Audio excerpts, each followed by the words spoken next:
আমি কাতল মাছ দিয়ে আলু দিয়ে পটল দিয়ে রান্না করব। প্যান গরম হয়ে গেছে, মাছ ভাজার জন্য তেল দিয়ে দেব।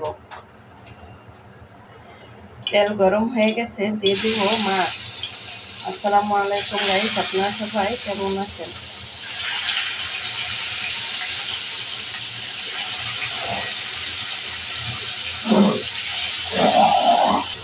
মাছ ভাজার সময় মাছ যদি উল্টানো না যায় তাহলে এক ছিটা তেল দিয়ে এরকম নাড়াচাড়া করে নিলে সুন্দরভাবে আলতোভাবে মাছটা উঠে যায়। এক পাশ ভাজা হয়ে গেছে, মাছটা উল্টে নেব।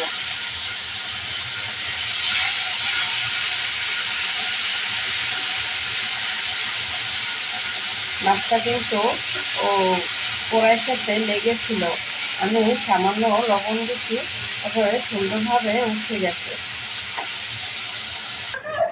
মাছটা ভাজা হয়ে গেছে, এখন একটা বাটিতে তুলে নেব। মাছ রান্না করার জন্য দিয়ে দিব তেল, দিয়ে দেবো পেঁয়াজ কুচি আর মরিচ ফালি। পেঁয়াজটা ভালোভাবে ভেজে নেব।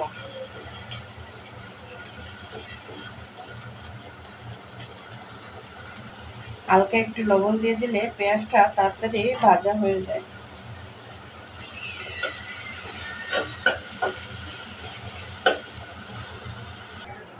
পেঁয়াজটা ভালোভাবে ভেজে নিয়েছি। পেঁয়াজ ভালোভাবে ভেজে নিলে তরকারির স্বাদ বেড়ে যায়।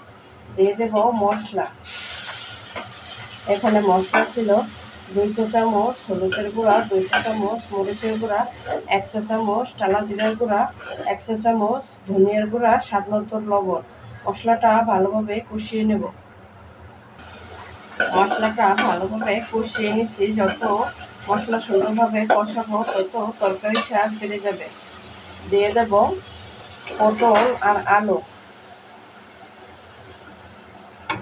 সুন্দরভাবে মশলার সাথে মিশিয়ে নেব।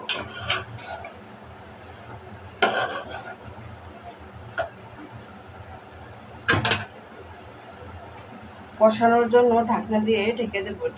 10 মিনিট কষিয়ে নেব। তরকারিটা কষানো হয়ে গেছে, সিদ্ধ হওয়ার জন্য দিয়ে দেব ঝোল। তো নাড়াচাড়া করে নেব। ঢাকনা দিয়ে ঢেকে দেব।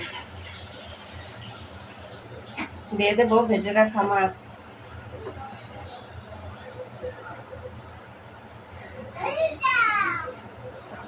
তরকারিটা হয়ে গেছে, দিয়ে দেব টালা জিরার গুঁড়া। টালা জিরার গুঁড়া দিয়ে দিলে তরকারির স্বাদও বেড়ে যায় আর কালারটা অনেক সুন্দর হয়ে আসে। তরকারি কালারটা কত সুন্দর হয়েছে। আমার ভিডিওটি যদি আপনাদের কাছে ভালো লেগে থাকে তাহলে শেয়ার করে দেবেন আর কমেন্টে জানাবেন। আল্লাহ হাফেজ।